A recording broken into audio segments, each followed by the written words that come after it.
Hi hello नमस्कार, मी सर्वांची लाडकी अर्पणा. वेगवेगळ्या विषयांसोबत मी तुम्हाला भेटायला येतच असते. धकाधकीच्या आयुष्यात सगळे लोक करिअर ओरिएंटेड झालेले आहेत, पैशाच्या मागे लागलेले आहेत, स्वतःसाठी सुद्धा त्यांच्याकडे वेळ नाहीये. पण अशा या धकाधकीच्या जीवनात हिलिंग मेडिटेशनची खूप गरज आहे आणि त्याबद्दलच माहिती घेण्यासाठी मी आज आले आहे राजन यादव यांच्याकडे. तेच आपल्याला प्राणिक हिलिंग म्हणजे काय आणि त्याच रिलेटेड अनेक प्रश्नांची उत्तर आज आपण त्यांच्याकडून जाणून घेऊया. सर, नुसता एंटरटेनमेंट मध्ये तुमचं खूप सारं स्वागत आहे. नमस्कार. आणि खूप गरजेचा विषय आहे हा की प्राणिक हिलिंग. प्राणिक हिलिंग बद्दल मला सुद्धा माहित नाहीये, तर आणि प्रेक्षकांना सुद्धा आपल्याला सांगायचं आहे या माध्यमातून. तर एक्झॅक्ट प्राणिक हिलिंग म्हणजे काय आहे? तर प्राणिक हिलिंग हा इंग्रजी शब्द आहे, त्याला मराठी पर्यायी शब्द आहे प्राणशक्ती उपचार. प्राणिक म्हणजे प्राण आणि हिलिंग म्हणजे उपचार पद्धती आहे, त्याला हिलिंग म्हणतात. की प्राणशक्ती ही पूर्ण सगळ्या युनिव्हर्स मध्ये भरलेली आहे, पण त्याचा वापर करून एखाद्या रोगासाठी किंवा एखाद्या मानसिक त्रासासाठी आपल्याला उपचार करता येतो. अच्छा, ही उपचार पद्धती कशी केली जाते? ही उपचार पद्धती लांब बसून लांबून हात फिरवून आपल्याला करता येते. त्याची एक विशिष्ट पद्धत आहे, त्याला आपण हिलिंग म्हणतो. हात फिरवून म्हणजे काय सांगितलं? आपला हात जो असतो ना, त्याच्यातून ऊर्जा प्रक्षेपित होत असते. अच्छा. आणि ही ऊर्जा प्रत्येकाकडे असते, फक्त ती कशी वापरायची हे आपल्याला माहित असते. आणि ती कशी वापरायची हेच टेक्निक आहे, आणि ते योग्य तऱ्हेने वापरून आपल्याला लोकांना रोगमुक्त करता येतं किंवा त्रासातून बाहेर काढता येतं. अच्छा, ही उपचार पद्धती नेमकी कोणत्या आजारासाठी वापरली जाते, उपयोगी पडते? हा, ही उपचार पद्धती शारीरिक, मानसिक, आर्थिक किंवा रिलेशनशिप म्हणजे नातेसंबंध, थोडक्यात माणसाच्या कुठल्याही सेक्टरमध्ये ती वापरता येते. आणि ही मुळात योगशास्त्रावर आधारित आहे, प्राचीन पद्धती आहे. ह्याच्याबद्दल अधिक माहिती पाहिजे मी तुम्हाला सांगू शकतो. तर हे असं एक जे आहे की ही फिजिकल बॉडी आहे, ज्याला आपण नेहमी अनुभव करतो. ह्याच्या भोवती आहे ते प्राणमय शरीर आहे, प्राणमय कोश त्याला म्हणतात. हा अन्नमय कोश झाला, हा प्राणमय कोश झाला, हा मनोमय कोश झाला, ह्याच्या बाहेर विज्ञानमय कोश झाला आणि त्याच्या बाहेर आनंदमय कोश झाला. हे योगशास्त्रामध्ये मूळ ह्याच्यामध्ये आहे, मूळ योगशास्त्रामधलं आहे. आणि ह्या सगळ्यामध्ये जी एनर्जी सेंटर्स असतात आपल्या शरीरावर, त्याला योगशास्त्रामध्ये चक्र म्हणतात. सहस्रार चक्रापासून मूलाधार चक्रापर्यंत अशा वेगवेगळ्या ठिकाणी ही वेगवेगळी चक्र असतात, आणि ज्याला आपण एनर्जी सेंटर म्हणू शकतो. ह्याच्यातून प्राणशक्ती आपल्या शरीरामध्ये जाते आणि आपण ती ऊर्जा नेहमी वापरतो. हा ह्याचा मूळ बेसिक आहे. तुम्ही आता म्हणालात की ही जी शक्ती आहे ही प्रत्येकांच्याकडे असते, ती नेमकी डेव्हलप कशी करता येते? त्यासाठी 2 दिवसाचे सत्र असते, क्लास असतो. त्या 2 दिवसाच्या क्लासमध्ये तुम्हाला ते ऊर्जा म्हणजे काय, ती नेमकी कशी वापरायची आणि त्याचा उपयोग कसा करायचा आणि त्या उपयोग करून रोगमुक्त समोरच्याला कसं करायचं हे 2 दिवसाच्या क्लासमध्ये शिकवलं जातं. कोणताही आजाराचा पेशंट जर आपल्या जवळ आला की ह्या प्रोसेससाठी प्राणिक हिलिंगसाठी, तर 100% त्यातून तो बरा होतो का? 100% असं आपल्याला सांगता येत नाही, कारण कुठल्या पण पॅथीमध्ये गेला तुम्ही, होमिओपॅथी गेला, ॲलोपॅथीमध्ये गेला किंवा इतर काही नॅचरोपॅथी आहे, तर 100% असं गॅरंटी कोण पण देऊ शकत नाही. पण त्याचा निश्चित त्याला उपयोग होऊ शकतो. काही गोष्टी ह्या स्वतःच्या मनावर डिपेंड असतात. म्हणजे कितीही औषधं दिली किंवा कितीही उपचार केले, अगदी बरोबर, तरी काही गोष्टी ह्या मनावर डिपेंड असतात. अगदी बरोबर. तर त्याबद्दल तुम्ही काय सांगाल? मग मनामध्ये काही वेळेला भीती असते किंवा नैराश्य असतं, ज्याला आपण डिप्रेशन म्हणतो, किंवा काही ओव्हर ऍक्टिव्ह असतात किंवा काही अंडर ऍक्टिव्ह असतात. काही मुलं आपण बघितले तर एक क्षणभर स्थिर बसत नाही, अतिशय उच्छृंखल असतात.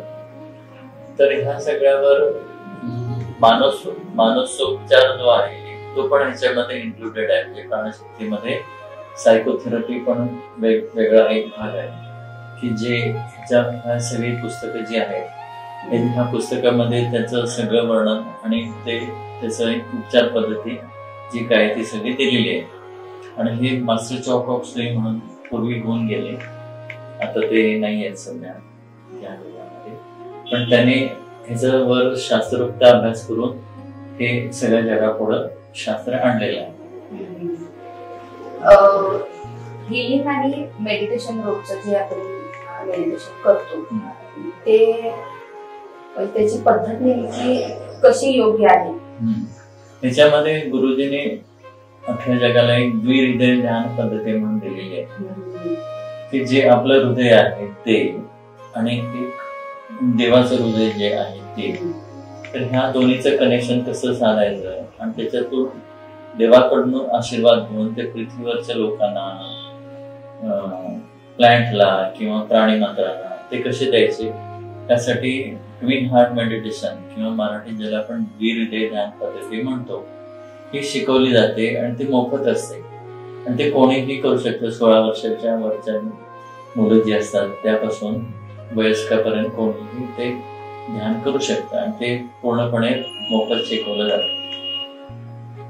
रोज जर करण्यासाठी म्हणजे रोज आता आम्ही घरी मेडिटेशन आम्हाला जर करायचं आहे तर ते कशा पद्धतीनं करायला हवं, किती मिनिट करायला हवं? तेच त्यासाठी जी ध्यान पद्धती आहे ती गायडेड ध्यान पद्धती आहे. म्हणजे पूर्णपणे त्याचा ऑडिओ आहे, तो ऑडिओ ऐकायचा आणि त्याप्रमाणे ते करायचं. मी सकाळ आणि संध्याकाळ तुम्ही करू शकता किंवा दिवसातून एक वेळ केलं तरी ते पूर्णपणे होऊ शकतं. त्याला साधारण 20 मिनिटं ते 25 मिनिटं लागतात. हे प्राणिक हिलिंगच्या वेळेला पेशंटला स्वतः हजर राहावं लागतं की नसला तरी चालेल? ह्याच्यामध्ये दोन्ही गोष्टी आहेत. पेशंट स्वतः हजर असेल तर समोर बसून आपल्याला त्याला करता येतं, आणि तो जर दुसऱ्या गावाला असेल किंवा परदेशात असेल, आता माझ्याकडे काही फ्रान्स पण, पॅरिस मधले पण पेशंट आहेत किंवा कलकत्त्याचे आहेत किंवा जयपूरचे आहेत किंवा मुंबईचे आहेत. मग त्यांचे फोटो आणि त्यांचा पत्ता हे घेऊन आपण इथून त्यांच्यावर उपचार करू शकतो आणि तो त्यांना व्यवस्थित त्याचे रिझल्ट पण चांगले आहेत. तुम्ही ज्यावेळेस हिलिंगला त्यांचा फोटो ज्यावेळेस करायला चालू करताय त्यावेळेस त्यांना तिथं एक्झॅक्ट काय करायला लागतं? तसं काही नाही, त्याला काही करायला लागत नाही. शक्यतो आपण हे रात्री करतो कारण रात्रीच्याला ते झोपलेले असतात. फक्त ह्याच्यामध्ये एकच पाळलं जातं की ज्याचं आपण हिलिंग करतो तो ड्रायव्हिंग करत नसला पाहिजे. ही एकच अट आहे. तो जर ड्रायव्हिंग करत नसेल तर मग एरवी घरात जरी तो असेल तरी पण करता येते, काही अडचण नाही. ही हिलिंग पद्धत ज्यावेळेस आपल्याला शिकायची असते तर एक्झॅक्ट किती ड्युरेशन लागते? 2 दिवसाचा कोर्स आहे आणि 2 दिवसाच्या कोर्स मध्ये तो पूर्णपणे त्याचं शिकवलं जातं. त्यामध्ये हे बुक्स दिली जातात. आणखी प्रत्येक आजारासाठी काय जी उपचार पद्धती आहे ती या पुस्तकामध्ये ऑलरेडी गुरुजींनी दिलेली आहे. त्याप्रमाणे आपण फॉलो केले की त्या आजारावर तो उपचार होऊ शकतो. ज्यावेळेस शिकल्यानंतर आपल्याला स्वतःला पण करता येईल स्वतःला. आणि हिलिंगची प्रोसेस किती मिनिटाची असते? हिलिंगची प्रोसेस ही साधारण 15 मिनिटापासून अर्धा तासापर्यंत तो आजार कसा आहे त्याच्यावर अवलंबून राहतो. ही उपचार पद्धती कुणीही करू शकतो? लिमिटेशन्स काय नाही. ज्याला लिहिता वाचता येतं तो माणूस ही उपचार पद्धती शिकू शकतो. म्हणजे त्याला फार योगशास्त्राचं ज्ञान पाहिजे किंवा स्पिरिच्युअल नॉलेज पाहिजे किंवा त्यासाठी काय ते तपश्चर्या करायला पाहिजे वगैरे असं काही नाही. सर्वसाधारणपणे कुठलाही माणूस ज्याला लिहिता वाचता येतो तो करू शकतो. अध्यात्म आणि प्राणिक हिलिंग याचा परस्परांशी एक्झॅक्ट काय संबंध आहे? ऍक्च्युली कसं आहे, प्रत्येक गोष्ट जी आहे आपल्या जीवनातली ती अध्यात्माशी निगडीतच आहे. म्हणजे अध्य आणि आत्मा म्हणजे स्वतःला जाणून घेणं. जोपर्यंत आपण स्वतःला जाणून घेत नाही तोपर्यंत आपण दुसऱ्या कोणालाही जाणू शकत नाही. आणि सगळ्या जे काही ध्यान पद्धती आहेत, जवळपास 450-500 ध्यान पद्धती आहेत वेगवेगळ्या, त्या सर्व ज्या ध्यान पद्धती आहेत त्याला इनवर्ड जर्नी म्हणतो आपण. म्हणजे आत जायचा प्रवास आहे. आणि आत कशासाठी जायचं आहे, तर आतला मी जो आहे त्याला जोपर्यंत मी ओळखत नाही तोपर्यंत बाहेरच्या जगाला मी नाही ओळखू शकत. आणि मग सुख दुःख जी आहे ती बाहेरच्या जगाशी निगडीत आहे. आत सुख दुःख काहीच नाही. आतला जो आहे तो अनंत आहे आणि तो निर्गुण निराकार आहे. हे आपण नेहमी ऐकतो की निर्गुण निराकार.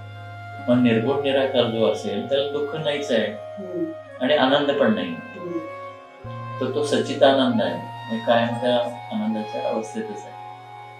तर प्राणशक्ती, उपचार आणि अध्यात्म ही एकमेकाशी निगडीतच आहे की मुळात योगशास्त्रावर ते आधारित आहे.